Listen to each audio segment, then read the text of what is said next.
క్రమశిక్షణ నిర్మాణం చేయగలిగిన సంస్థ ఏదైనా ఉందా అని అడిగారు. విలేకరులు అడిగారు. తక్కువ సమాధానం చెప్పింది. ఆమెకు ఆర్ఎస్ఎస్ అంటే అసలు పడదు. ఆమె దించేసింది మనం ఇందాక చెప్పాను, నేను ఎమర్జెన్సీలో దించేసింది ఆమె చెప్పింది ఆర్ఎస్ఎస్. ఆర్ఎస్ఎస్ రోజు ఇందాక చెప్పాను 25 లక్షల మంది ప్రతినిధికు ప్రార్థన చేస్తారు. చివరిలో ఏమని చెప్తారండి? ఆర్ఎస్ఎస్ చేయని చెప్తారా? ఏం చెప్తారు? భారత మాతకు చేయండి అంటే సంగతి చేస్తుంది. ఆ ఫలాలు సమాజంలో చూసుకుంటుంది. సమాజం చెప్పవలసిన విషయం.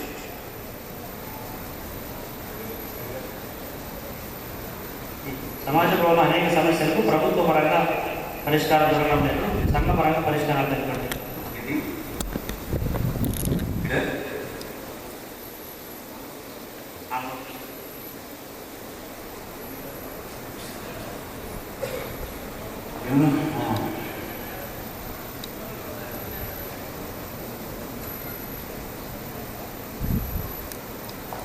ప్రభుత్వాలు చేయకపోతే ప్రజలు చేయాలి, ప్రజలు చేయకపోతే పాలకులు చేయాలి.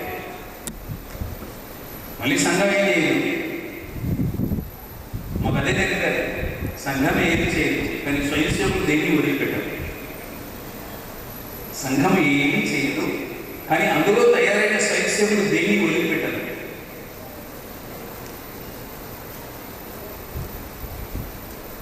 కాబట్టి ప్రభుత్వాలు సరిగ్గా పనిచేయలేకపోతే, ఆ సమస్యను పరిష్కరించలేకపోతే, ప్రజలు ఆ ప్రభుత్వాన్ని తిప్పి అలా పరిష్కరించగలిగేటువంటి సభ్యులు ఎన్నుకోవాలంటే ఇదే ప్రజాస్వామ్యం. డాక్టర్ అంబేద్కర్ మనకు ప్రసాదించిన రాజ్యాంగం అదే కదా.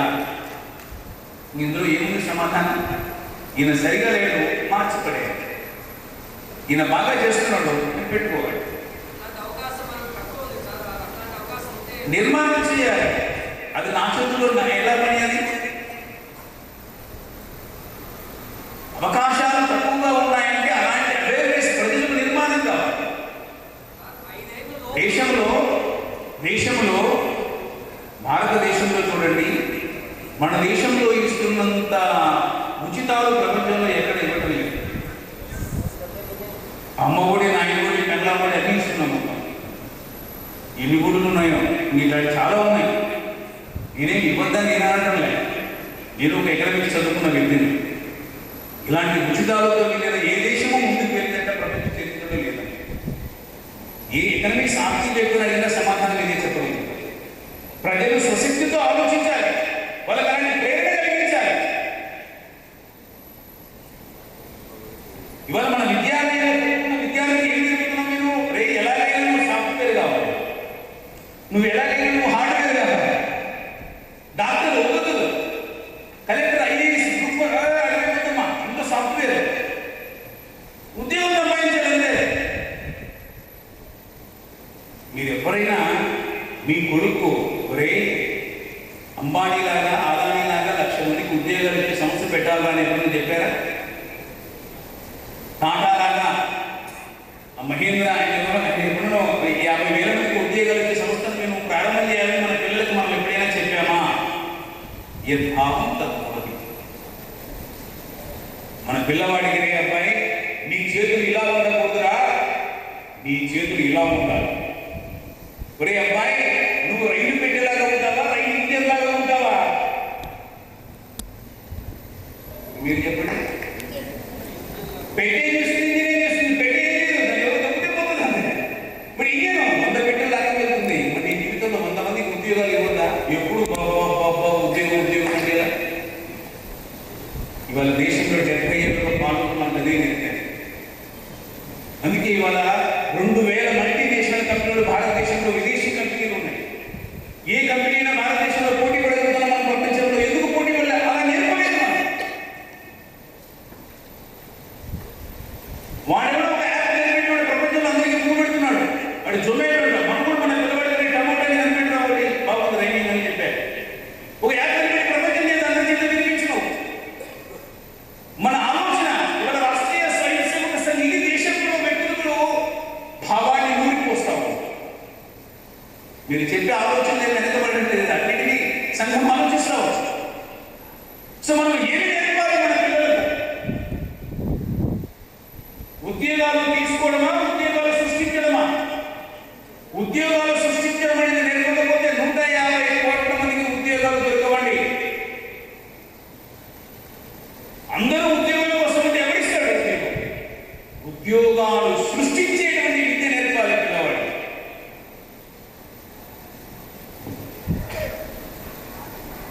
ఇందాక నేను చెప్పిన రాష్ట్రీయ స్వయం సేవక సంఘ పంచ పరివర్తన కోసం పనిచేస్తాము. అందులో స్వదేశీ అనేది ఇది. స్వదేశీ అంటే ఇది కేవలం వస్తువులు కొనడము అమ్మడమే కాదండి. మనదైన భాష, మనదైన సంస్కృతి, మనదైన వస్త్రము, మనదైన భోజనము, ఆహార విహారాలు. ఎవడో ఇప్పుడు ప్రపంచంలోని ప్రతి సంస్థకు CEO ఎవరండి? భారతదేశం. ఓనర్ ఉన్నాడు ఎవరైనా? మనం నేర్పలే. ఎందుకు ఓనర్ కాలేవండి? ప్రపంచ మార్కెట్లకు ఏమి నువ్వు శాసించావు కదా, ఇప్పుడు ఇప్పుడు కూడా ఉన్న వాళ్ళ శాసించామని ఎందుకు నేర్పడం లేదు మన పిల్లలకు?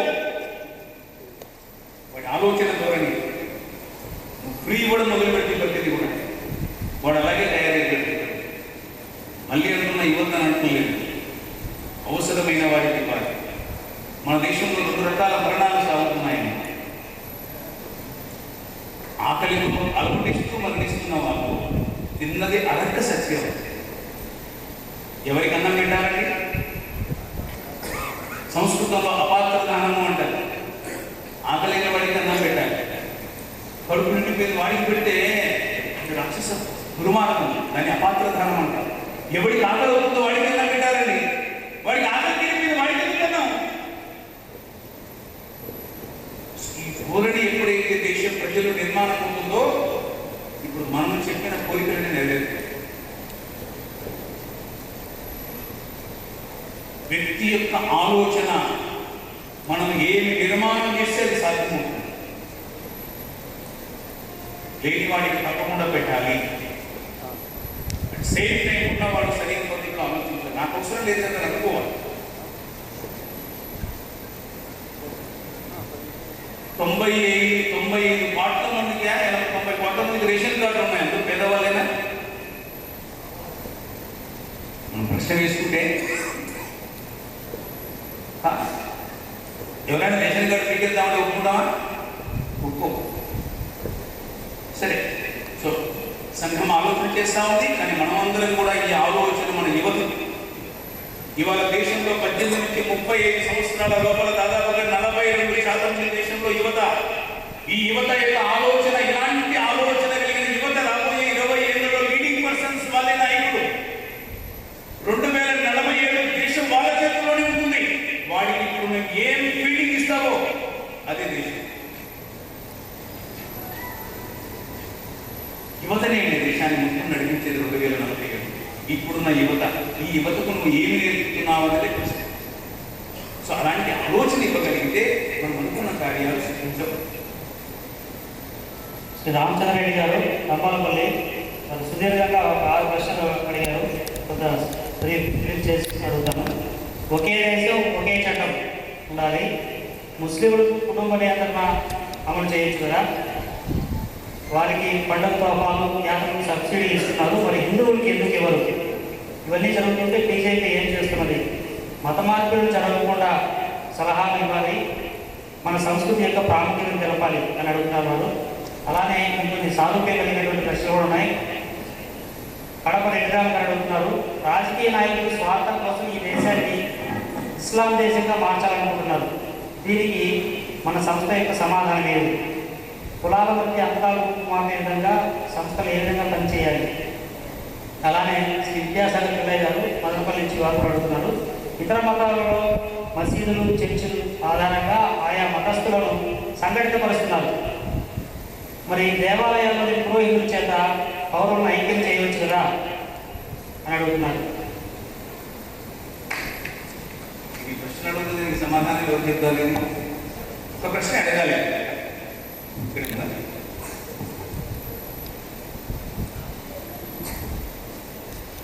ఈ ప్రశ్నలకు సమాధానం అవసరం లేదండి. ఒక ప్రశ్న చెప్పండి. మొదట ఒకే దేశం ఒకే చట్టం, ముస్లింలకు కుటుంబ నియంత్రణ. దేశ ప్రజలు సంకల్పం చేస్తే సాధ్యమవుతుంది, అంతే. తప్పనిసరిగా అవసరమే. 370 ఆర్టికల్ ఉన్నంత వరకు దో ప్రధాన దో నిషాన్. 370 ఆర్టికల్ దేశంలో ఉన్నంత వరకు 2019 5 వరకు, సెప్టెంబర్ 5 ఆగస్టు 5 ఆ అప్పటి వరకు కూడా పార్లమెంట్ ఏదైనా తీర్మానం చేస్తే ఆ తీర్మానం జమ్మూ కాశ్మీర్ అసెంబ్లీలో చెల్లదు. వాళ్ళు కూడా దాన్ని మళ్ళీ ఓకే చేస్తే అప్పుడు భారత ప్రభుత్వ చట్టం అమలు అవుతుంది. ఇప్పుడు కాశ్మీర్ మన దగ్గర ఉన్నట్టు వేరే వాళ్ళ దగ్గర ఉన్నట్ల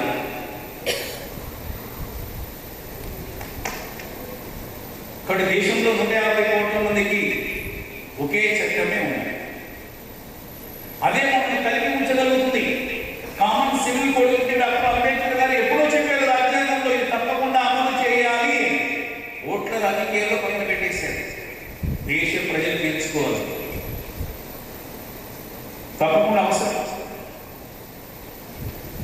ఇన్ని రకాల భాషలు, ఇన్ని రకాల వర్ణాలు, వర్గాలు, కులము, ప్రాంతము, రకరకాల పరిస్థితుల్లో ఉన్న ఇంత పెద్ద సమాజాన్ని కలిపి ఉంచాలంటే ఒకే చట్టమే ఉంటుంది. తప్పకుండా అలా మానసిక సంసిద్ధత దేశంలో నిర్మాణం చేయాలి, చిక్కత చేయాలి అన్ని సంస్థలు. ఆర్ఎస్ఎస్ మరి ఇది కాదండి. ఆర్ఎస్ఎస్ 78 చెప్పింది కామన్ సివిల్ కోడ్ అమలు చేయాలని 1950s లోనే ప్రకటించింది. ఇప్పటికీ ప్రతి చోట చర్చ జరుగుతూనే ఉండేది. కానీ ఓట్ల రాజకీయాల్లో వెనకబడిపోతా ఉంది. కాబట్టి ఇది జరిగి తీరవలసిందే. దీన్ని అమలు చేయడానికి ప్రభుత్వాలు కూడా చాలా సమస్యలు ఉన్నాయి. ముస్లింస్కి సమస్య లేదండి. ముస్లింలు చాలా మంది పెళ్లి చేసుకుని పిల్లలు అనుకుంటున్నారేమో. విడాకులు తలాఖీ పద్ధతి తీసివేశారా లేదా? బహుభార్యత్వం ఉంది. కొంత గిరిజన ప్రాంతాల్లో 5 పెళ్లిలు ఉన్న వాళ్ళు కూడా మన గిరిజనులు, హిందువులు కూడా ఉన్నారు. గిరిజనులు వ్యతిరేకిస్తున్నారు. ఏం చేయాలి? అది కూడా ఉంది. కొంత గిరిజన ప్రాంతాల్లో ఈశాన్య రాష్ట్రాలకు వెళితే సుమారుగా అక్కడ 5,000 తెగలు ఉన్నాయి. ఒకటిగా రెండుగా ఒక తెగలో 5 మంది భార్యలు పెళ్లి చేసుకుంటారు. ఒకే భార్యను నలుగురు పంచుకుంటారు, ద్రౌపదిని పంచుకున్నట్లుగా. అలాంటి విచిత్రమైన తెగలు కూడా భారతదేశంలో ఉన్నాయి. ఏం చేయాలి? సో దీనికి ఈ దేశ ప్రజల్లో ఒక రకమైనటువంటి దేశభక్తి భావన, మనమంతా ఒకటే హిందువులము, బంధువులము, భారతమాత బిడ్డలమనే సంకల్పము రాగలిగితే ఈ సమస్యకు పరిష్కారం ఉంటుంది. మరి కొంత సమయం పడుతుంది. ఇంకా దేశ ప్రజల్లో ఆలోచన రాలేదు. కొన్ని రాష్ట్ర ప్రభుత్వాలు వ్యతిరేకిస్తున్నాయి. అందరూ నీకు అనుకూలంగానే ఏం లేదు.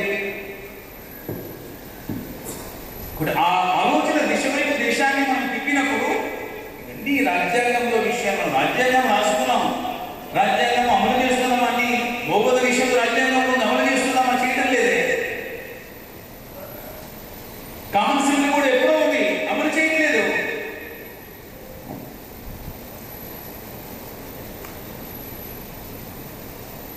ఒకటి ఈ సమస్యల మధ్య ఒకే పరిష్కారము. 150 కోట్ల మంది మనం భారతమాత బిడ్డలమని దేశ ప్రజలకు అనిపించిన రోజులు ఈ సమస్యకు పరిష్కారం. కొన్ని కఠినమైన, కొన్ని ప్రభుత్వాలు కఠినమైన నిర్ణయమైన తీసివేసి తలాకులని రకరకాల చట్టాలు తొలగించి ప్రభుత్వాలు నెమ్మదిగా చేస్తాయి. ఈ ప్రభుత్వాలని మనమే, అంతకుముందు ప్రభుత్వము, ఇప్పుడు ప్రభుత్వము, రాబోయే ప్రభుత్వాలు మనమే. సంఘానికి వేరే ప్రభుత్వం ఇది అలా ఏం కాదండి. ప్రభుత్వాలని మనమే, పార్టీలు వేరే ఉండొచ్చు.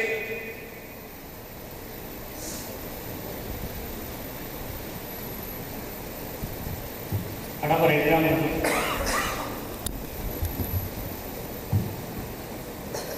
మల్లికార్జున హిందువులు ప్రతినిత్యం సమావేశం జరుపుకోవడానికి మందిరాలు ఏర్పాటు చేయాలి, గోరక్షణ కోసం ఏ విధంగా నిర్ణయాలు తీసుకోవాలి అడుగుతున్నారు. మందిరాలు ఏర్పాటు చేయాలి. అవును, హిందువులు సమావేశం కావడానికి మందిరాలు ఉన్నాయి కదా. ఇంకే మందిరాలు కావాలి? ప్రతి గుడిలో మనకు ఆనందంగా సమావేశం పెట్టుకోవచ్చు. ఎవరన్నా వద్దంటారా? ఏ దేవాలయంలో వద్దన్నారు? హిందుత్వం పేరుతో కలిగితే మనం ఎవరు వద్దంటారని ఎవరు వద్దన్నారే? ఆనందంగా కలవచ్చు. కొన్ని దేవాలయాల్లో ఉండొచ్చు అలాంటి, వాళ్ళ మనసు మార్చారు. మన హిందూ సమాజంలో 3 రకాల వ్యక్తులు ఉన్నారు. మన హిందూ సమాజంలో 3 రకాల వ్యక్తులు ఉన్నారు. మొదటిది, మేము హిందువులము అని రోడ్డు మీదకి వచ్చి కూడా గట్టిగా చెప్పగలుగుతారు. మేము హిందువులము రెండో వాళ్ళు ఉన్నారండి, మేము హిందువులమే కానీ ఇంట్లో చెప్తారు బయట పూజ పునస్కారము పఠనము అన్నీ ఉంటాయి. హిందువులమే బయట గురించి గట్టిగా చెప్పారు. మరికొంతమంది ఉన్నారు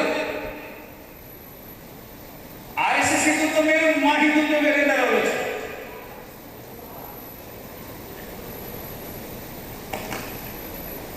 ఇలా 3 రకాల హిందువులు ఉన్నారు. ఇలా 3 రకాల హిందువులు ఉన్నప్పుడు మరి ఇవన్నీ జరగాలంటే మత మార్పులు ఆగాలన్నా, ఈ కోటి గోవధ నిషేధం ఆగాలన్నా, నేను హిందువులని ఈ దేశంలో 100 కోట్ల మంది ప్రజలు ఎప్పుడైతే చెప్పుకోగలుగుతామో అప్పుడు అన్ని సమస్యలకు పరిష్కారం లభిస్తాయి. రాముడు ఒకడే రావణాసుని సంహరించలేదు. 10 కోట్ల వానర సైన్యం ఆయన వెనకాల, 10 కోట్ల వానర సైన్యం. వాల్మీకి రామాయణం చదివితే రాముడి గొప్పతనం ఒకటే కుదరలేదు కదా, 10 కోట్ల మంది వానర సైన్యంతో రావణ సంహారం. కలిసికట్టుగా హిందూ సమాజం ఎప్పుడైతే ముందుకు వెళ్ళగలుగుతుందో ఈ పని సాధ్యం. ఏ ప్రసాద్ గారు మొదలపల్లి నుంచి, హిందూ ధర్మాన్ని జీవన విధానంగా పరిగణిస్తే రాజ్యాంగం ఎందుకు దానిని ఇతర మతాల సరసన ఒక మతంగా పరిగణిస్తున్నది అని అడుగుతున్నారు. హిందూ ధర్మాన్ని ఒక జీవన విధానంగా పరిగణిస్తే రాజ్యాంగం దానిని ఇతర మతాల సరసన ఒక మతంగా ఎందుకు పరిగణిస్తున్నది? సంఘం హిందూ మతము అని అంటున్నప్పుడు కూడా సుప్రీంకోర్టు నిర్వచించి Hindu is the way of life, ఇది ఒక జీవన విధానాన్ని ప్రస్తావన చేస్తుంది. అసలు హిందూ అంటే మనకు ముందు అర్థమైందే కానీ ఇది అర్థం కాదు. హిందూ అంటే ఎవరు?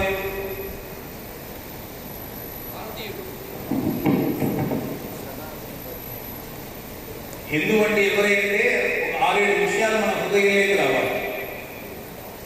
భగవంతుడు అందరిలో ఉంటాడు. ఇందుగలడు అందులేడని సందేహం వలదు, ఎందెందు వెతికినా అందందే గలడు. సకల ప్రాణికోటిలో ఈశ్వరాణం సర్వభూతానాం, ప్రతి ప్రాణిలో భగవంతుడు ఉన్నాడు అని విశ్వసించేటువంటి వ్యక్తే. మీరు విశ్వసించట్లేదా? మీరు హిందువు కాదు. గుర్తు పెట్టుకుంటే సరిపోతుంది. కాకిలో ఉన్నాడు, చీమలో ఉన్నాడు, కుక్కలో ఉన్నాడు, చరాచర సృష్టిలో ఉన్నాడు అని ఎవరైతే విశ్వసించగలుగుతారో వాళ్ళే హిందువు. అదే భారతీయ ఆలోచన, అదే మన సంస్కృతి. రెండోది మాతృవర్గ పరదారేషు, పరస్త్రీని తల్లిగా పూజించేటువంటి నేల ప్రపంచంలో ఏ దేశం అండి? ఒక భారతదేశం మాత్రమే. ఈ ఆలోచన మీద ఉందా? ఈ హిందువు లేదా? ఈ హిందువు కాదు.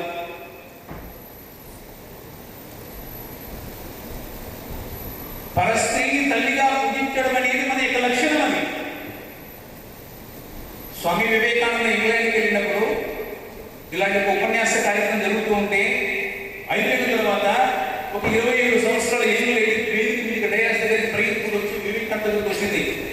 Mister Vivekananda, you are very handsome person, చాలా బాగున్నారు, 6 అడుగుల బుల్లెట్ లాగా, ఎర్రగా బుర్రగా స్మార్ట్ గా. నేను ఎర్రగా బుర్రగా స్మార్ట్ గా ఉన్నా, ఐ లవ్ యూ, మనం పెళ్లి చేసుకున్నామని. అయ్యో నేను సెయింట్నమ్మా, నేను సన్యాసిని, నేను వివాహం చేసుకుని నువ్వు చూసుకో.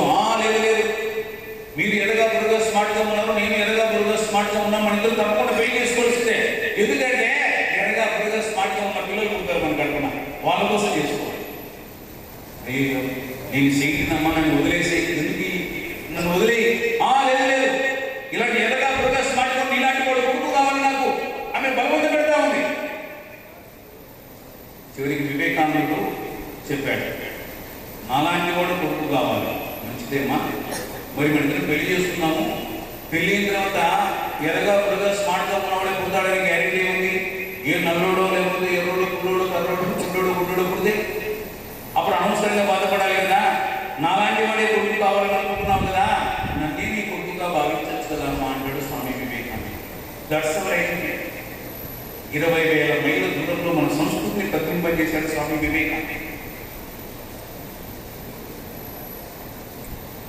ఇది అమెరికాలో గెలిపించింది ఈ మాట.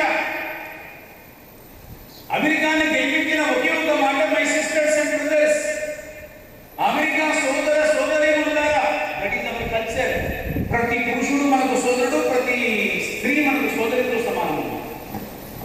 అప్పటి వరకు ప్రపంచంలో ఏం మాట్లాడుతున్నారమ్మా, వాళ్ళకి అది కూడా తెలియకుండా పోయింది.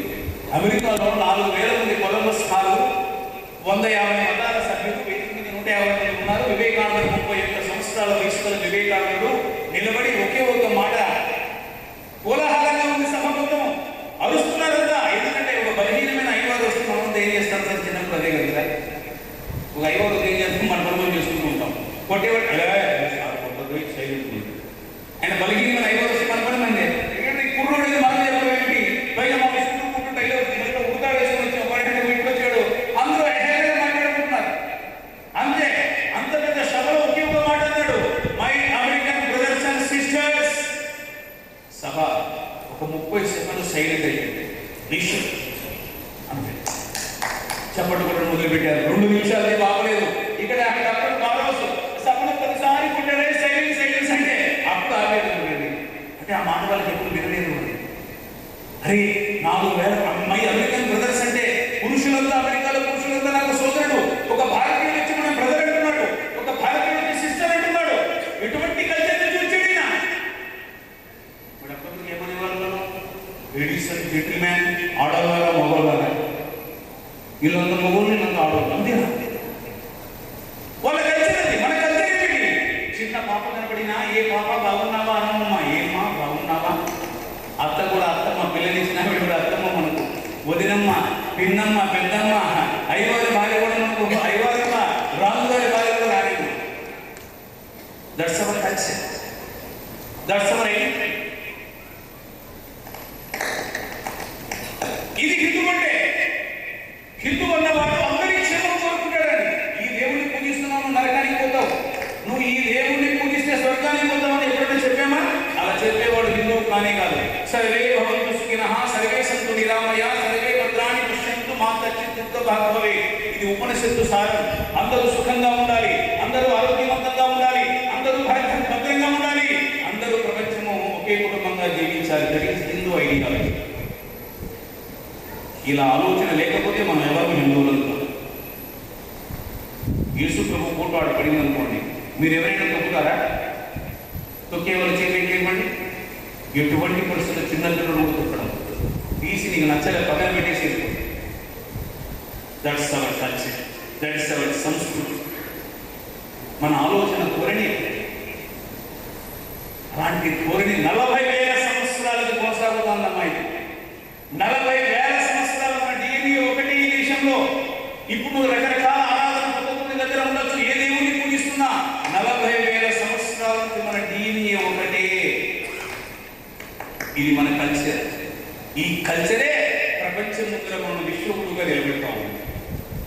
అంతేగాని డబ్బులు సంపాదించే కాబట్టి విశ్వగురువుగా, ప్రపంచాన్ని జయించే కాబట్టి విశ్వగురువుగా చేపట్టలేదు. మీకు తెలుసా, ఈ 40,000 సంవత్సరాల్లో ఏ దేశం మీదకి యుద్ధానికి వెళ్ళని ప్రపంచంలో ఏకైక దేశము ఒక భారతదేశం మాత్రమే. ఒక్క రుజువు చూపించండి ఎవరి మీదకి యుద్ధానికి వెళ్ళినది.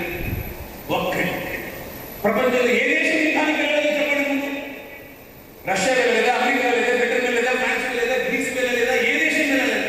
రోమన్స్ వెళ్ళలేదా? కూడులు శకులు మన మీదకి వచ్చేది 10 రకాల జాతీయ యుద్ధానికి. ఏ మతం వాళ్ళు ఇతర మతాలను మత మార్పిడి చేయకుండా ఉన్నారు చెప్పండి. ఈ దేశంలో పుట్టిన మతాలు మాత్రమే మత మార్పిడి చేయలేదు. జైనము, బౌద్ధము, సిక్కు, శక్తిము. ఎందుకు? వాళ్ళు మన కల్చర్, వాళ్ళు మన హిందూ, మన రక్తం ఇక్కడ పుట్టారు. ఈ తల్లి భారత మాత ఒడిలో ఆడుకున్నారు వాళ్ళు. We are Hindu culture, we are family. ఇది హిందీ. ఇలా చెప్పుకుంటూ వెళ్తుంటే చాలా గుణమాలు ఉన్నాయి. మన ఆలోచన అతిథి దేవో భవ. వాడు శత్రువైనా సరే అతిథిని భగవంతుడిగా వాళ్ళే దేశం ఒక భారతదేశం మాత్రమే. మా ఊళ్ళో ఒక సామెత ఉండేదండి, వంట చేసుకుంటారు. మా మా మా మా నాయనమ్మ వంట చేస్తామంటే ఆ కట్టెలకు బొక్కలు ఉండేవి, రంధ్రాలు. అంటే ఏమంటాం, పుచ్చిపోయింది. ఆ మంట మండేటప్పుడు ఆ బొక్కలోకి ఎప్పుడు మంట సుయ్యని వేడికి సిద్ధం చేస్తుంది, అది మన ఫ్లూట్ సిద్ధం చేసేట్టుగా. ఆ పక్కన మా అప్ప అనేవాడు, ఏమే ఎవరో వచ్చేట్టున్నారా, నువ్వు అంతసేపు ఎక్కువ పోయిపోయేమంటేవాడు. ఇంటికి రాకుండానే అన్ని వంటల భోజనం వండి పెట్టేటువంటి దేశం భారతదేశం అమ్మ. అన్నపూర్ణ ఇది, రత్నగర్భ వేదభూమి పుణ్యభూమి. ఆ ఊరిని గర్భమే కాకి కావాలంటే అతిథి వస్తున్నది ఎవడో ఒక అర్ధశైలి ఎక్కువై అని అతిథులు రాకముందే వంట తయారు చేసేటువంటి నేలండి. That is our culture. Pakistan ఇంత దేశద్రోహి, మనం ఇంత హింస పెట్టినప్పుడు కూడా ఆహార పదార్థాలు పంపాం, భోజనం పంపాం, ఆఫ్ఘనిస్తాన్కి పంపాం, బంగ్లాదేశ్ పంపాం, మందులు పంపాం, ప్రపంచంలో ప్రతి దేశానికి. కరోనా కాలంలో ఎంత బాగుంది భారతదేశం. That's our ideology, that is our culture. అందుకే ప్రపంచంలోనే 200 దేశాలు భారతదేశంలో షేక్ హ్యాండ్ కోసం ముందుకు వస్తున్నాయి. దీనితో షేక్ హ్యాండ్ చేస్తే మనం గెలిపే కానీ అపజయం లేదనుకుంటున్నారు. అమెరికాని ఎవరైనా నమ్ముతాడండి, చైనాను నమ్ముతాడండి, ప్రపంచంలో ఈ దేశాలు ఎవరు నమ్మడండి. కానీ భారతం విశ్వసించే ఏకైక విశ్వాసం గల దేశం ప్రపంచంలో ఒక భారత్. హిందూ కల్చర్. ఆ హిందూ కల్చర్ మనం కలుపుతాం. ఇది పోతే మన దగ్గర ఏది లేదండి. స్వామి వివేకానంద కూడా చెప్పాడు, ప్రపంచంలో ఏ దేశమైనా నాశనం కానివ్వండి, కానీ భారతదేశంలో ఆంధ్రప్రదేశ్ లాంటి రాష్ట్రం మిగిలిన రాష్ట్రం మిగిలినా ఈ రాష్ట్రం ప్రపంచాన్ని సృష్టిస్తుందని చెప్పాడు వివేకానంద. ఎందుకంటే మనకు సృష్టించడమే తెలుసు, నాశనం చేయడం మన బ్లడ్లో లేదు. మనకు సృష్టించడమే తెలుసు, నాశనం చేయడం మన బ్లడ్లో లేదు. కానీ ఇంకో మాట చెప్పాడు, భారతదేశం నాశనం అయితే ప్రపంచంలో ఏ దేశాన్ని ఎవరు కాపాడలేదు. 150 ఏళ్ల క్రితం స్వామి వివేకానంద చెప్పిన మాట ఇది. That's our culture. ఈ సంస్కృతిని నిలబెట్టాలి. హిందూ ఎప్పుడు ఎవరి విద్వేషాన్ని కోరుకోడు. అలా కోరుకునే వ్యక్తి హిందువే కాదు, ఎప్పటికీ హిందూ కాదండి. మనకు ప్రమాదం ఏర్పడతా ఉంది, మనకు అస్తిత్వానికి ప్రమాదం ఏర్పడతా ఉంది. ఎదురికి నిలుస్తుంది. కృష్ణుడు చెప్పాడు, ఈ చెప్పకుండా ఈ చూపమని చెప్పలేదు మనకు. ధర్మానికి హాని, తప్పకుండా ధర్మ రక్షణ చేయాల్సింది. అందుకే మన దేవీ దేవతల చేతుల్లో ఏ దేవుడి చేతుల్లో ఆయుధం లేదు, అందరి చేతుల్లో ఆయుధం ఉందండి. ఆయుధం వదిలేసి ఈ ధర్మం లేదు, ఈ సంస్కృతి. సో ఈ ఆలోచన ఇది హిందూ తాత్విక కల్చర్. తర్వాత సమయం తక్కువగా ఉంది, కొంత ప్రయోగం అడుగుతాను. గోరక్షకు సంబంధించి నరసింహ గారు మదనపల్లి అడుగుతున్నారు. మదనపల్లి గోమాంస విక్రయం జరుగుతుంది, బహిరంగ ప్రదేశాల్లో గోమాతను సంహరిస్తున్నారు, ఇది ఎలా ఆపాలి అంటున్నారు. అదేవిధంగా ఇప్పుడు వై వెంకటరమణ గారు అంగళ్ళు, మన సంస్కృతి విరుద్ధంగా సినిమా పాటలతో డీజేలతో మన సంస్కృతిని నాశనం చేస్తున్నారు, దీన్ని ఎలా ఆపాలి అంటున్నారు. మళ్ళీ అనిల్ గారు ప్రపంచం ఇతర మతస్థులాగా మన హిందూ దేవాలయాల్లో కూడా ఒక పర్టికులర్ టైంలో ప్రార్థన జరగడం లేదు అని సందేహం వ్యక్తం చేస్తున్నారు. గోవద ఆపడం ఆర్ఎస్ఎస్ పని కాదు, హిందూ సమాజం ఆలోచన కలిగితే ఆపాలి. కానీ సంఘం పనిచేస్తాం, సంఘంలో గో సేవా విభాగం పనిచేస్తుంది. గోవు యొక్క ప్రత్యేకత ఏమిటి, గోవు యొక్క విశేషతలు ఏమిటి, గోవుల్లో ఎలాంటి ప్రయోజనాలు ఉన్నాయి, గోవులు కోస్తున్నాడంటే మనం కొనుక్కొని వెళ్తున్నాడు కదా, ఎవడు అమ్ముతున్నాడు, ఎవరు అమ్ముతున్నారండి? మరి ఎవరిని అడగాలి? ఎత్తుకుపోయేవాడిని అడగాల, అమ్మేవాడిని అడగాల? అమ్మేవాడిలో మార్పు రావాలి. అది గో సేవా విభాగం. 50 ఏళ్ళ సంఘం ప్రయత్నం చేస్తాం. సంఘంలో 7 రకాల పనిలో గో సేవా విభాగం చాలా ప్రముఖమైనది.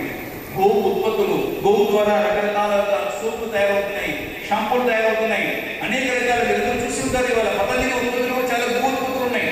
ఇవాళ గో ఉత్పత్తుల ద్వారా ప్రపంచం ఇవాళ జీరో బడ్జెట్ వ్యవసాయం. ఇవాళ 1 ఎకరా పొలం వ్యవసాయం చేయాలంటే 20,000 ఖర్చు అవుతుంది మన మందులకు. వాడికి వచ్చేది 25,000, మిగిలిన 5,000. ఇప్పుడు రూపాయి పెట్టుబడి లేకుండా ఆర్గానిక్ వ్యవసాయం ఎలా చేయాలి? 50 ఏళ్ళ సంఘం ముందుకు సంకల్పం చేసింది. ఇవాళ అందరూ రైతులు ముందుకెళ్తున్నారు. అనేక స్వచ్ఛంద సంస్థలు ట్రైనింగ్స్ ఇస్తున్నాయి. ఇవాళ ఇది 50 ఏళ్ళ క్రితం సంఘం ప్రారంభం చేసింది. గో సేవ విధానం మనం చేయాల్సిన పని గోవు పట్ల శ్రద్ధ, భక్తి. దాన్ని అమ్మకుండా చూడలేదు. నువ్వే అమ్ముతున్నావు, వాడు చంపుతున్నాడు.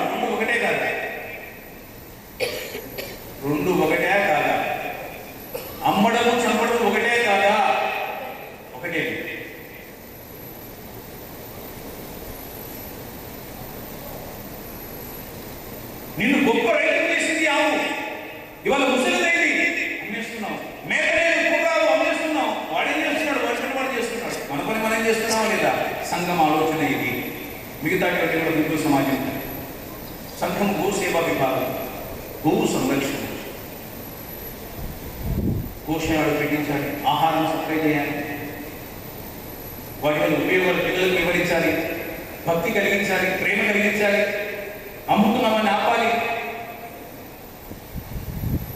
తల్లిదండ్రులనే అనాథశరణాల్లో పడేస్తున్నాం మనందరం కూడా. అలానే కోసేవాడిని నేనేమనడం లేదు. సంఘం మాత్రం ఆలోచన లేదు. సంఘం ఆలోచన ఒకటే, గోవు పట్ల భక్తి శ్రద్ధ, గోవు వల్ల ఎన్ని రకాల ఉపయోగాలు ఉన్నాయో సమాజానికి తెలియాలి. ఒకప్పుడు వేల సంవత్సరాల పాటు ఇలాంటి సేంద్రీయ వ్యవసాయం ద్వారా ప్రపంచంలోని అన్ని దేశాల ప్రజలకు అన్నమో రామచంద్రాన్ని పరిగెత్తుకుంటున్న ప్రతివాడికి అన్నం పెట్టిన దేశం భారతదేశం. అందుకే దీనికి అన్నపూర్ణాన్ని పేరు, రత్నగర్భాన్ని పేరు. ఆహారం ఎప్పుడు కొరత లేదు భారతదేశానికి. అట్లాంటి వ్యవసాయం జరిగినటువంటి దేశం. కాబట్టి సంఘము ఈ పని చేస్తాం. ఈశ్వరయ్య గారు, కోటపల్లి సర్పంచ్ గారు, వారి అభిప్రాయాన్ని పంచుకున్నారు మనతో. వారి వయసు 65 సంవత్సరాలు. ఆయన కూలీగా, ఒక రైతుగా, ఒక కాంట్రాక్ట్గా, ఒక సర్పంచ్గా ఇప్పుడు జరుగుతున్నటువంటి సమాజంలో నేను గమనించినటువంటి ఈ అన్యాయాన్ని అరికట్టాలంటే ఆర్ఎస్ఎస్ తప్ప వేరే ఎవరూ చేయలేదు. కాబట్టి ఆర్ఎస్ఎస్ యొక్క బలోపేతానికి మనం అందరం కలిసి పనిచేద్దాం అని వారి యొక్క అభిప్రాయం చెప్పారు. ఇంకా 2000 సంవత్సరాల క్రితము మెగస్తనీస్ అని మన దేశానికి వచ్చాడు. ఇండిగా అనే గ్రంథం రాశాడు. చూశారు? ఎవరు విన్నారా? పాఠాలు మన ఐదు వాళ్ళు చెప్పారు. అతను మన దేశంలోకి వచ్చినప్పుడు మన దేశానికి ఏం రాశాడంటే, మన దేశాల్లో దొంగతనాలు లేవు. ఒక గ్రామంలోకి వెళ్తే తలుపు గొల్లెలు లేవు. గొల్లెలు చేయడానికి గడియ లేవు. అంటే గొల్లెలు లేకపోతే ఎత్తుకోలో దొంగతనం జరగాలి కదా. ఒక ఇంటికి వెళ్ళి మంచినీళ్ళు అడిగితే ఇంత పెద్ద లోటాలు మంచిగా ఇచ్చిందంట అక్కడ. అప్పుడు ఆర్ఎస్ఎస్ ఉందే? లేదే. అన్ని ఆర్ఎస్ఎస్ చేయాలంటే ఎట్లా? మీరు అందులో ఆర్ఎస్ఎస్ చేయాలంటే ఎట్లా? విజయనగర సామ్రాజ్య వైభవం ఆర్ఎస్ఎస్ చేసిందా? మౌర్య సామ్రాజ్యం స్వర్ణయుగం ఆర్ఎస్ఎస్ చేసిందా? అశోక స్వర్ణయుగం ఆర్ఎస్ఎస్ చేసిందా? సముద్రగుప్త గుప్తర కాలం స్వర్ణయుగం అనే పాఠాలు చదువుకుంటూ ఆర్ఎస్ఎస్ చేసిందా? చేయలేదు. హిందూ ధర్మరక్షణ ఐదవ సామ్రాజ్యం శివాజీ చేశాడు. ఆర్ఎస్ఎస్ చేయలేదు. ఆర్ఎస్ఎస్ కూడా కొంత చేస్తారు. దీనికి హిందూ సమాజమే ఆలోచించాలి. తప్పకుండా ఆలోచించాల్సింది. ఇంకా ఇద్దరు అడిగినటువంటి ప్రశ్నలు ఉన్నాయి. సమయాభావం వల్ల పూర్తి చేద్దాం. వారికి వ్యక్తిగతంగా సమాధానం ఇవ్వడం జరుగుతుంది. డాక్టర్ అస్మతుల్లా ఖాన్ గారు, ఆర్ ధర్నేష్ గారు, అస్మతుల్లా ఖాన్ గారు 6 ప్రశ్నలు, ధర్నేష్ గారు 2 ప్రశ్నలు అడుగుతున్నారు. వాటి వ్యక్తిగతంగా సమాధానం ఇస్తారు వారు. క్షమించాలి, సమయాభావం. ప్రశ్నలు చాలా ఉన్నాయి, ఆలోచనలు చాలా ఉన్నాయి. నేను ఇక్కడ ముఖ్యంగా మీ అందరికీ చెప్పడం ఏమంటే, ఇప్పుడు నేను వీటికి సమాధానం చెప్పాను కాబట్టి ఇవన్నీ కరెక్ట్ అని మనం అనుకోవద్దు, అలాంటి తప్పని కూడా అనుకోవద్దు. మీ ఆలోచన సమాజంలో తిరుగుతున్న వాళ్ళు పెద్దలు, రకరకాల అనుభవజ్ఞులు, అనేక విషయాలు మీ అందరికీ తెలిసిన విషయాలే. కృష్ణ పరమాత్ముడు కురుక్షేత్ర సంగ్రామంలో అర్జునుడు 200 ప్రశ్నలు వేశాడండి ఆయన కృష్ణుడికి. ఇస్తే అదే భగవద్గీత పుట్టింది. ఇంత మొత్తం భగవద్గీతతో చెప్పిన తర్వాత చివరికి ఏమన్నాడో తెలుసా? విశ్వరూప సందర్శన కూడా అయిపోయింది. బా, అంతా నాకు తెలిసిపోయింది అన్నాడు అర్జునుడు. అప్పుడు కృష్ణుడు ఏమన్నాడంటే, అర్జున, అంతా తెలిసిపోయిందని అంటయ్యా, నాకు తెలిసింది నీకు చెప్పాడు.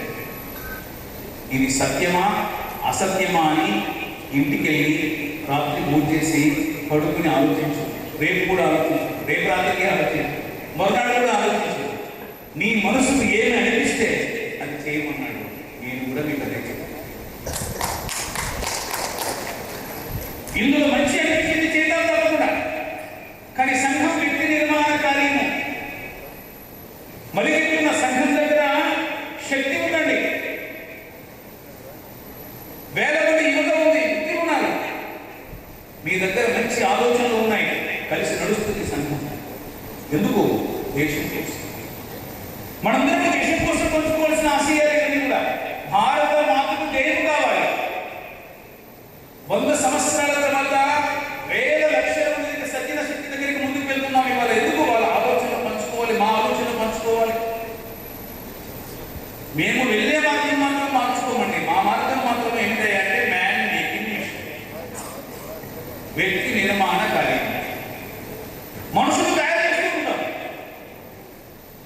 మన దగ్గర ఆలోచనలు ఉన్నాయి. సరైన పద్ధతిలో అనేక స్వచ్ఛంద సంస్థలు, దేశం కోసం పనిచేస్తున్న సంస్థలు చాలా ఉన్నాయి. ఆర్ఎస్ఎస్ ఒకటే దేశభక్తి సంస్థ కాదండి. దేశభక్తి గల వ్యక్తులు అనేక మంది ఉన్నారు. అప్పుడు అబ్దుల్ కలాం ఆర్ఎస్ఎస్ కి రాలేదే. అజిత్ దోవల్ ఆర్ఎస్ఎస్ వచ్చాడా? మిలిటరీలో లక్షలాది సైన్యం పనిచేస్తాం, మళ్ళీ ఆర్ఎస్ఎస్ ట్రైనింగ్ పొందలేదు. కాబట్టి ఇలాంటి వ్యక్తులందరినీ కలుపుకొని రాబోయే 2047 దేశానికి స్వాతంత్రం వచ్చి 100 సంవత్సరాలకు ఆ జగద్గురు భారతాన్ని, విశ్వగురు భారతాన్ని మనం చూడాలంటే సంఘము శక్తి ఒకటే సరిపోదు. ఇలా మంచి వాళ్ళ యొక్క ఆలోచనలు కలుపుకొని ముందుకు వెళ్ళడానికి ప్రయత్నం చేస్తా ఉంది రాష్ట్రీయ స్వయం సేవక సంఘం. వాస్తవమే దేశంలో ఇవాళ ఎన్ని రకాల సమస్యలు ఉంటే అన్ని రకాల సమస్యలకు సంఘము అనేక మంది వ్యక్తులు, అనేక సంస్థలు ప్రారంభం చేశారు. వాటి గురించి చాలా మంది కూడా తెలియదు. సంఘము ఎలాంటి ఆరోపణలు లేకుండా, పత్రికా ప్రకటన లేకుండా, టీవీ ఛానల్స్ వెంట పడుకోకుండా, ఎన్ని నిందలు వేసినా చాలా ప్రశాంతంగా, కృష్ణుని ఎన్ని తిట్టు తిట్టిన ఆయన ప్రశాంతంగా ఉన్నట్టుగా సంఘం మగదే నేర్పింది. ప్రశాంతంగా ముందుకు వెళ్ళాలి. ఎందుకు? ధర్మాన్ని నమ్ముకున్నాము, సత్యాన్ని నమ్ముకున్నాము.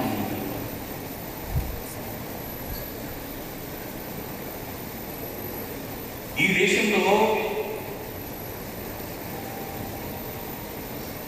దేశంలో ఉన్నటువంటి 150 కోట్ల మంది ఒకే దృష్టితోనే 5 రకాల విషయాలు ముందు ప్రస్తావన చేస్తున్నాను. ఒకటి స్వదేశీ విషయాన్ని ప్రస్తావన చేశానికి 4 విషయాలు. ఒక 3 సంవత్సరాల నుంచి ఈ శతాబ్దిలో భాగంగా పంచ పరివర్తన పిలుపునిచ్చిందని 5 రకాల విషయాల్లో రేపు దేశంలో మార్పు రాకపోతే 2047 విశ్వగురువుగా భారత్ నిలబడదు. ఇది మేధావుల యొక్క అభిప్రాయం, ఆలోచన కలిగిన వ్యక్తుల అభిప్రాయం. అందరి అభిప్రాయాలు తీసుకుని సంఘము 5 విషయాలు ముందుకు తీసుకెళ్తాను. ఇది ఆర్ఎస్ఎస్ ఆలోచన కాదు. నంబర్ 1 సామాజిక సమరసత. హిందూ సమాజానికి కులమే ప్రమాదం. అదే కులం కారణంగానే హిందూ సమాజం ముందుకు వెళ్ళింది. ఈ దేశం మరీ పతనానికి ప్రధానమైన కారణం కులమే. ఎప్పుడైతే కులాల మధ్య సమరసత నిర్మాణం కాకపోతుందో హిందూ సమాజం మళ్ళీ ఓడిపోతుంది. ఇన్ని మత మార్పులు, ఇన్ని రకాల విదేశీ దాడులు, ఇంతమంది దేశద్రోహులు ఎందుకు తయారంటే మనలో ఉన్నటువంటి అనేకత కారణంగా. భగవంతుడు అన్నింటిలో ఉన్నాడని చెప్పిన మనమే ఒక వ్యక్తికి నీటికి, గుడికి, శ్మశానానికి, బడికి దూరంగా ఎందుకు పెట్టింది హిందూ సమాజం? 600-700 అనేక సామాజిక సంఘ సంస్కృతులు అనేక విషయాలు చెప్తున్నారు, మనకు వంటపడటం లేదు. అందుకే సమాజంలో సంఘం ఏమవుతుందంటే మనమంతా హిందువులు అనే భావంతో కలవాలి. గత మాసంలో కులగడ్డల సమావేశం జరిగింది. దేశవ్యాప్తంగా 100 సభలు పెట్టాం. సభ అంటే ఎక్కువ మంది ఏం కాదండి, ఒక్కొక్క తాలూకాలో 70-80 మందిని. మన రాష్ట్రంలో 754 కులాలు ఉన్నాయి. వాళ్ళ పేర్లు కూడా తెలుసుకున్నాం. 754 ఉన్నాయి. ఒక్కొక్క కుల సంఘం. ఇందరిని ఎవరు కలుపుతారండి? అందుకే మనం చెప్పాము, ఈ కుల సంఘాల పెద్దలు, అధ్యక్ష కార్యదర్శులు మీరు కుల సంఘాల పెద్దలు కాదు, హిందూ సమాజ పెద్దలు. మీరు హిందూ సమాజ పెద్దలను ఎప్పుడైతే భావిస్తారో ఈ కులాల మధ్య సామరస్యత నిర్మాణం అవుతుంది. కూర్చొని ఆలోచిస్తామో, మాట్లాడుకుంటామో 100% కలవాలి. అప్పుడు సమస్యలు పరిష్కరించబడతాయి. కాబట్టి సామాజిక సమరసత. డాక్టర్ బిఆర్ అంబేద్కర్ 1949లో రాజ్యాంగ ప్రతిని ప్రవేశపెట్టినప్పుడు ఆయన చెప్పిన విషయం మనందరికీ గుర్తు పెట్టుకోవాలి. అపర దేశభక్తుడైన చరిత్ర ఈ రాజ్యాంగం మంచిదా చెడ్డదా అని నేను అడగడం లేదు. కానీ దీన్ని అమలు చేసే వ్యక్తులు సరైన దిశలో ఆలోచించకపోతే, దేశభక్తి గల వ్యక్తులు ఆలోచించకపోతే మళ్ళీ చరిత్ర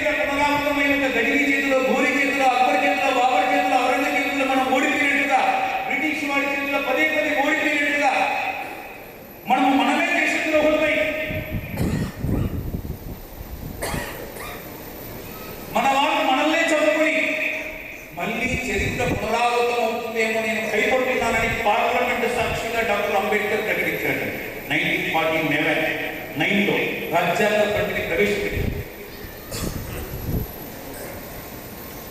వాస్తవమే. కాబట్టి సామాజిక సమర్థ సమాజంలో నిర్మాణం కావాలి. కలిసి కూర్చొని ఆలోచించాలి. 75 ఏళ్ళైతే స్వాతంత్రం వచ్చింది. అప్పుడేదో తెలియజేసాము. ఎవరు చేశారు, ఎక్కడ చేశారు? వాల్మీకి ఏ కులమని చెప్పాలి, వ్యాసుడు ఎవరికి పుట్టాడని చెప్పాలి. రోజు పెళ్లి అయిన తర్వాత అభివృద్ధి నక్షత్రం అభివృద్ధి ఎవరైతే మారపిల్ల రోజు ఆయన చూడకపోతే మన పెళ్లి కాదు. శ్రీరాముడి శబరికి మోక్షం ఇచ్చాడు. రాముడికి హితబోధ ధర్మబోధ చేసినటువంటి మాతంగ మహర్షి హరిజన కులస్తుడు. ధర్మవేత్తలు ఎవరండి? మనం ఎక్కడున్నా మన శాస్త్రంలో ఇవి లేవు. అందుకే సంఘము గట్టిగా చెప్తుంది, ఈ మార్పు రాకపోతే 2047లో మనం విశ్వగురువుగా వెళ్ళే ప్రసక్తి లేదు. ఇది సమాజమే కావచ్చు. అందుకే సామాజిక సమరస దిశలో సంఘం వేగవంతంగా ఆలోచన చేస్తాము. దానికోసం అనేక రకాల కార్యక్రమాలు చేపడతాము. రెండో విషయం పర్యావరణం. మన దృష్టికోణమే పర్యావరణ సంరక్షణ ఇవ్వాలి. ఈ భూమి బాగుండాలంటే పర్యావరణం కాపాడబడాలి ఇవాళ. అందుకే ఇవాళ ప్రభుత్వాల పని గురించి ఆలోచించడం లేదు. మనము చేయవలసిన పని గురించి మనం ఆలోచన చేస్తున్నాము. నీటిని సంరక్షించాలి, చెట్లను సంరక్షించాలి, సింగిల్ యూజ్ ప్లాస్టిక్ వాడకుండా ఉండాలి. పర్యావరణ పరిరక్షణ ఈ 3 విషయాలు ఎవరు చేయాలి? కుటుంబాలను చేయాలి. మేము స్వయం సేవకులుగా సంకల్పం చేస్తున్నాము. నెమ్మదిగా మన ఇంటికి ఆ వస్తువు రాకుండా ఆపాలి. ఇలాంటి మంచి వాళ్ళ దగ్గర వెళ్ళి కూర్చొని వేదికల ద్వారా అందరికీ హితబోధ చేస్తున్నాం. చిన్న చిన్న మార్పు ప్రయత్నాలు చేస్తున్నాం. ఒక ఆయన అన్నాడు, మంచి నీళ్ళు ఇవ్వాలి, సగం గ్లాస్ ఇవ్వాలంట. ఇంటికి వచ్చిన వ్యక్తికి అయ్యో సగం ఇస్తే ఆయన తిరుగుతారు సార్, దరిద్రుడు సగం గ్లాస్ నీళ్ళని తిట్టుకోవాలి. పర్వాలేదు, చెంపు పక్కన పెట్టుకోవాలి. ఎందుకంటే అతని ఆల్రెడీ 4 ఇంట్లో నీళ్ళు తాగేసింటాడు. ఇప్పుడు మన ఇంట్లో ఫుల్ గ్లాస్ ఇస్తే 50 గ్లాస్ తాగి పెడతాడు. నీళ్ళు కింద పోయాడు, చెంపు పట్టుకున్నాడు, సగం తాగుతాడు, మళ్ళీ పోయి కావాలంటే. నీటి సంరక్షణ చేయాలి, వన సంరక్షణ చేయాలి, చెట్టు సంరక్షణ, single use plastic, single use.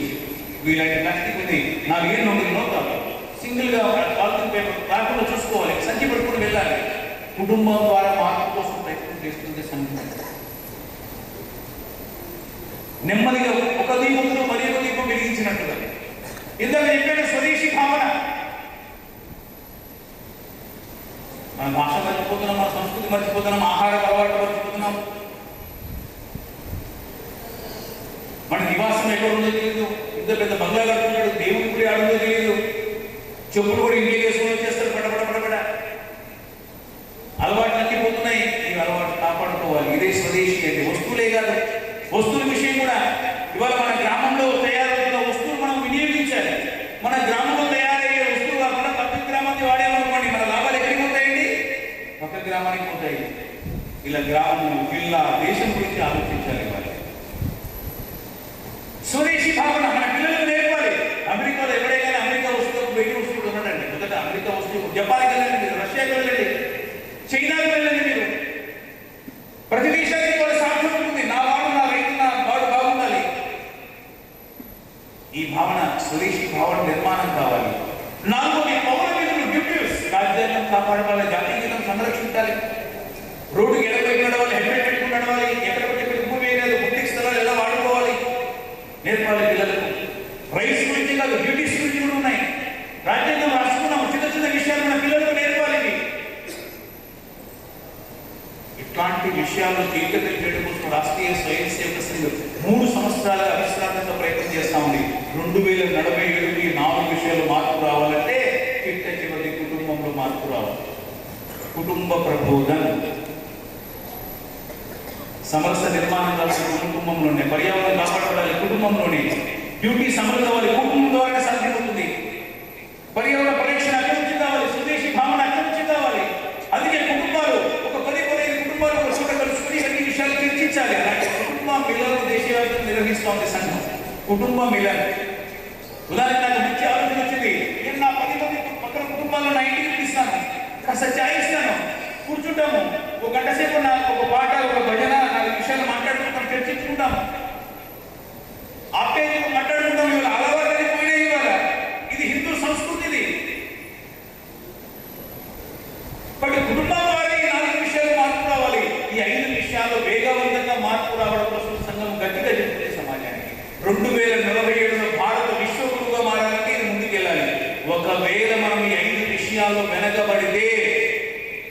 ఇప్పటికే విదేశీ శక్తులు విదేశీ విరాళాల ద్వారా భారతదేశాన్ని ముక్కలు చెక్కలు చేయడానికి ప్రయత్నాలు చేస్తున్నారు.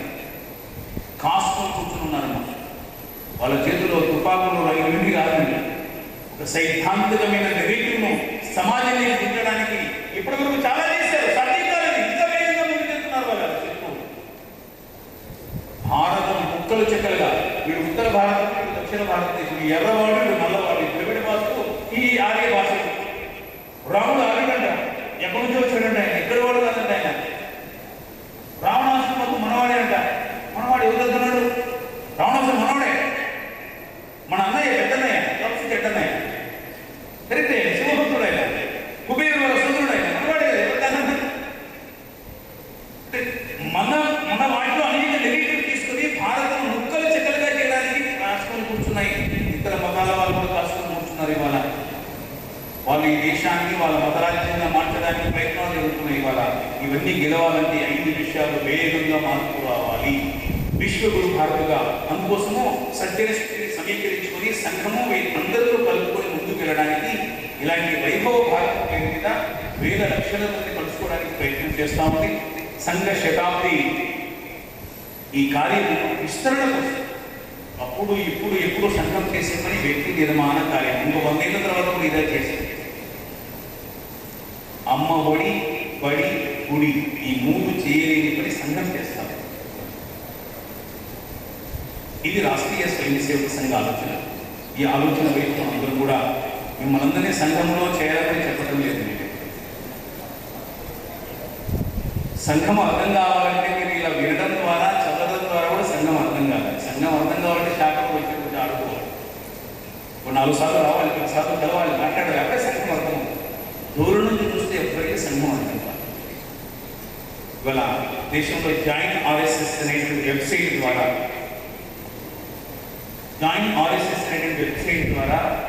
సంఘ సభ్యులుగా చేరడానికి ఇష్టపడుతున్న వాళ్ళు ప్రతిరోజు 2,000 మంది జాయిన్ అవుతారు. అలా నెలలో 60,000 మంది జాయిన్ అవుతున్నారు. ఎవ్రీ మంత్ 60,000 పీపుల్ జాయిన్ అవుతున్నారు. ఈ సంఖ్య 10 ఏళ్ల క్రితం చాలా తక్కువగా ఉండేది. ఇప్పుడు ఈ సంవత్సరం గత 2 ఏళ్ల నుంచి ప్రతిరోజు మన సైట్ ఎంటర్ అయ్యి జాయిన్ ఆర్ఎస్ఎస్ అనే వెబ్సైట్ ఓపెన్ చేసి మేము ఆర్ఎస్ఎస్లో జాయిన్ అవుతామని ప్రతి రోజు 2,000 మంది జాయిన్ అవుతున్నారు. అలా నెలకు 60,000 మంది జాయిన్ అవుతున్నారు. ఇంత జాయిన్ అవుతున్న సంస్థ ప్రపంచంలో ఏకైక సంస్థ రాష్ట్రీయ స్వయం సేవక సంఘ. ఇలా కావడానికి కారణం ఏంటో తెలుసా? భారత మాతకు జయమగుగాక, భారత మాతకు జయమగుగాక. ఆర్ఎస్ఎస్ జయమగుగాక, భారత మాతకి. అందుకే ఇంతమంది సమాజం కలిగి వస్తూ ఉంది. ఈ ఆలోచనతో మనందరూ కూడా ముందుకు వెళ్ళడానికి ప్రయత్నం చేద్దాం. శ్రద్ధగా ఇంతసేపటినందుకు మీ అందరికీ కూడా మరీ నేను ధన్యవాదాలు తెలియజేస్తున్నాను. మరొకసారి నమస్కారం.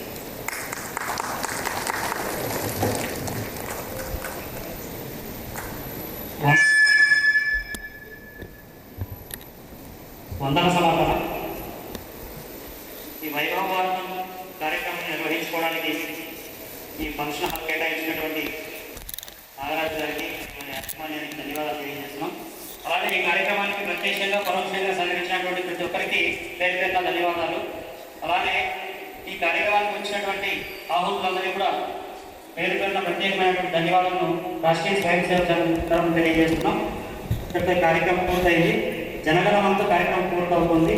జనగణమన తర్వాత అందరికీ మంచి ఆహారం, రాత్రి భోజనం ఏర్పాటు చేయడం జరిగింది. అందరూ కూడా సేవలో